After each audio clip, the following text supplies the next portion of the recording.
Welcome to Daily Overdose. Your results will turn those who ignored you into fans.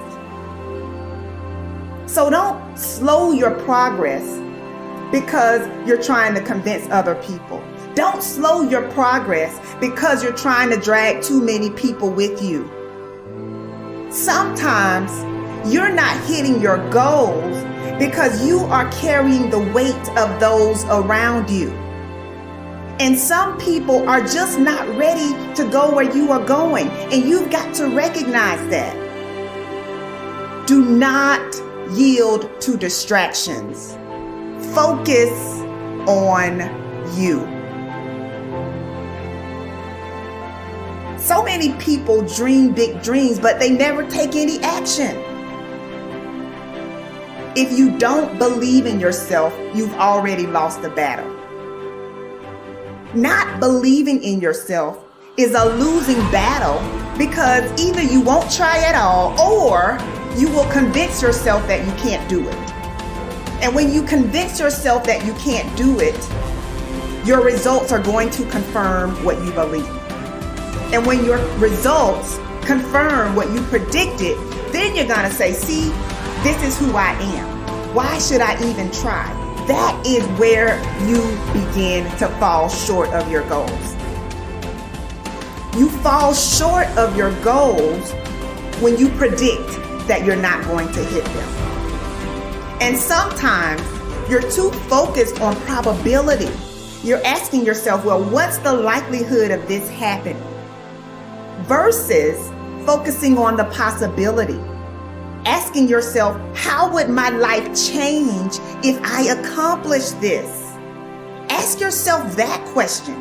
And don't wait on approval from anyone outside of you. And don't feel bad because you feel like no one is cheering for you. No, you've got to decide that you are your biggest fan. You've got to decide that you're going to finish what you started if you don't have one person supporting you. If nobody acknowledges you, acknowledge yourself. If nobody supports you, support yourself. You achieve your goals only when you are disciplined enough to keep showing up when you don't feel like it. So don't just talk about what you want to happen. Commit to making things happen. Be an action taker. And recognize that you don't have to be jealous of anyone. You don't have to compare yourself to anyone because you have the ability to create the life you want. So how about this? How about you try comparing yourself to the person you were 30 days ago? Over the last 30 days, have you learned and implemented something new? Are you mentally and emotionally stronger than you were 30 days ago? Have you stretched yourself or have you pursued comfort? These are the types of questions that you should be asking yourself. Why? Because winning requires focus. Winning requires intention. It's not enough to just do physical strength training. Physical strength training is not enough. You also have to train your mind to handle stressful situations. You also have to increase your capacity to handle rejection and disappointment. Why? Because when you train your mind to be strong, you are less likely to quit when you encounter resistance. So what do you believe about you? How do you talk to you about you? Take a moment to think about what you've been saying to yourself about yourself. The good news is that your mind will believe whatever you tell it. So make sure that you are speaking your desires and not your fears. You get to choose how your mind serves you. You get to choose whether or not you will pursue peace or toss and turn at night because you're not seeing the results that you desire to see. Everyone is given 24 hours per day. Some people are super productive, while others are not productive at all. Some people set boundaries, while others allow distractions to slow them down. If you only remember one thing that I shared, I want you to remember the importance of valuing every moment that you are gifted. For many years, I didn't realize how valuable my time was. In fact, during my battle with depression, I would use every free moment that I had to myself to cry. It could be while driving my car. It could be during my lunch break. I had literally developed a habit of using my free time as an opportunity to think about just how unfair my life was. But one of the best decisions I've ever made was the decision to put in the work necessary to have a rewarding and joy-filled life. After years of overwhelming sadness, I finally realized that I had been wasting time that I could never get back. So I had to change my mental narrative. Am I problem-free right now? Of course not. But I do understand that worry and unhappiness is a distraction. So if unhappiness will not resolve your problem, doesn't it make sense to at least attempt to enjoy life? You know, it is possible to smile and enjoy your life even when you are going through a difficult situation. We all have valley moments. You just have to decide that you will not remain in the valley. I don't want you fighting meaningless battles. I don't want you trying to carry unmotivated people. I want you to say, you know what? I'm going to do this despite what's going on around me. You've got to recognize that your now is valuable. You've got to recognize that your now is critical to your success. So I have one last question for you. How will you use the gift of now? So we are afraid to fail. Why? Told you, man. Shouldn't even try it, dude. Just chill out, relax. Why are you so crazy? Why are you so obsessed? So all that stuff drives the quitting mind, I call it. The mind wants to quit. The mind's tired. The mind thinks it's very deserving. So the biggest problem in this world is other people, not yourself. It's other people in your head. They are puppet mastering you pretty much on your life. I dare you to give up everything that is keeping you from your dream, to say no to all the negative influences. I dare you to pick up a book instead of a drink. I dare you to work harder than you think you did yesterday. I dare you to prove them wrong. I dare you to prove yourself right. You must be yourself if you want to experience your true purpose in life. If you're different, be different. Be different and do it with pride. If someone doesn't like it, if many people don't like it, who cares?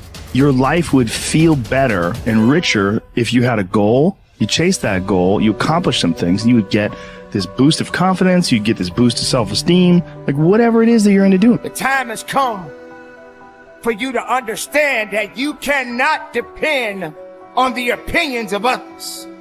You cannot just trust in the opinions of others. You cannot allow other people to validate you, because you are just who you are. Nobody is going to be like you. You are the author of your autobiography. You write the story of your life. No one can write your financial story. No one can write your spiritual story. No one can write your emotional story but you. The pen has always been in your hand. The pen has always been in your hand. I say write a story that's going to be damn good to read. But don't let yourself be vulnerable to weakness. Don't let weakness consume you. Don't let hopelessness consume you. Be about your business. Understand that you got to keep living and living strong. When nobody's looking, when nobody's watching, when nobody understands the measure of passion that you carry, can you keep going? Don't stop. You're right there. Find something. Find a thing that you genuinely enjoy, because getting good at things you genuinely enjoy is extremely beneficial for young people, because it lets you know that, like, everybody thinks they're a loser. Every young person thinks they're a loser. At least a young person in the situation I was at. Like, I didn't know I wasn't a loser until I started winning, until I started doing martial arts. Martial arts taught me that, like, I could get better at stuff, that I wasn't really a loser. I just was someone who was, like, in a fucked up situation. But you could channel all that energy that you have as a young person into something and get better at it. And then all of a sudden people admired me. I was like, this is crazy. So I went from being someone who was incredibly insecure and basically a failure to someone who was really successful at this one thing that was very dangerous, that other people were scared of. And that gave me immense confidence, and also a real understanding of the direct correlation between hard work and success. And kind of understanding that you're not a loser. Right. That there is a diamond in the rough. Yeah, and also an understanding that you can't listen to people. Because even my parents didn't want me to do martial arts. They didn't want me to fight. They didn't want me to do stand-up. There's like, you have to understand, like, who you are. And then in the face of other people's either criticism or, you know, lack of faith in your ability to succeed, you push through, and there's great benefit in that. And then you realize that you can kind of apply that to other things in life. You can apply that to critics. You can apply that to social media commentators. You can apply that to a lot of things. I don't think people are happy if they don't have puzzles and complex tasks and things that are interesting to them, whether it's an art project or whether it's learning something completely new like stand-up comedy. Like, doing things that are difficult is it's as much of a nourishment of the mind as food is a nourishment of the body. I think you need things that are puzzling to you, where you have to find your own human potential in the difficulty of the task and work your way through things. At least for me. For me, I mean, I can only speak for me because I'm the only life that I've ever lived that I'm aware of. And in my life, that has been 100% constant. I am a very happy person, and I have never had a moment where I'm not doing difficult. Yeah. Ever. What I realized is, for me to become the man I wanted to become, I saw myself as the weakest person God ever created. But I never blamed God for anything he did to me. So I wanted to change that to be the hardest man ever created. Am I that? I don't know, but you had to have a goal. And my goal, when I was sitting there, not going to school, being bullied, having no self-esteem, my goal was, the only person that's going to turn this person around is me. The only way I can turn it around is put myself through the worst things possible a human being can ever endure. And that'd be the only way that I can build this brain to handle anything that comes in front of it, callousing my mind through pain and suffering. So we read a bunch of books nowadays. As humans, we want to find out how to be someone else. What we don't do is we don't go inside. So literally turn yourself inside out. Read the book that says, like we're writing a book every day for life, but we never read that book. So what I would challenge this young man or young woman to do is, you have to look inside of yourself and see what you really want. What are you passionate about? We use these words and these little phrases of only the strong survive and all this other crap. They're all words. I get so tired of hearing people just talking. Like right now, someone may think Goggins just talking. You don't know me. So when I speak from passion, I speak from experience, I speak from suffering. I have to tell this young man or woman that the only way I believe, this is my experience in life, the only way you're ever going to get to the other side of this journey is you have got to suffer to grow. To grow, you must suffer. And some people will get it, some people won't. But they have to see what their journey is to start their journey. Several people live to be 100 years old, and they have great lives, and they have great kids. The kids go to college and all sorts of stuff. But somewhere in their life, there was a point where they had a decision to make. They can go left or right on this path. Left was the easy route. Right was the hard route. A lot of people take the easy route. And they had a good life that way, but the better life was going to the right side. And you may have 20 years of pain and suffering to get past it, but a lot of us die never truly starting our journey. And I would tell this young person, you gotta start your journey. It may suck, but it will come out the other side when you're coasting. Study the values you admire. You learn values by studying them closely. The law of concentration says that whatever you dwell upon grows and increases in your life.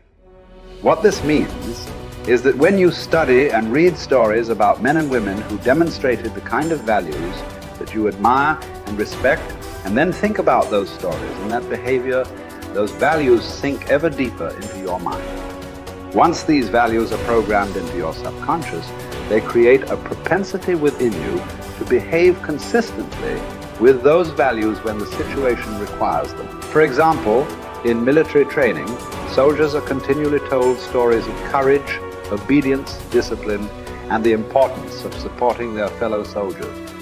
The more they hear these stories, discuss them, and think about them, the more likely they are to behave consistently with these values when they're under the pressure of actual combat. The core virtue of character is truth. Whenever you tell the truth, however inconvenient it may be at the time, you feel better about yourself and you earn the respect of the people around you. One of the highest accolades you can pay another person is to say that he or she always tells the truth. Emulate the people you most admire. Much of your character is determined by the people you most admire, both living and dead. Who are they? Looking over your life and history, make a list of the people whom you most admire, and next to their names, write out the virtues or values that they most represent to you. If you could spend an afternoon with anyone, living or dead, what one person would you choose? Why would you choose that person? What would you talk about during your afternoon together? What questions would you ask, or what would you want to learn? Consider this as well. Why would that person want to spend an afternoon with you? What are the virtues and values that you have developed that make you a valuable and interesting person? What makes you special? Practice the values you respect. You develop values by practicing them whenever they are called for. As the Roman Stoic philosopher Epictetus said, circumstances do not make the man. They merely reveal him to himself.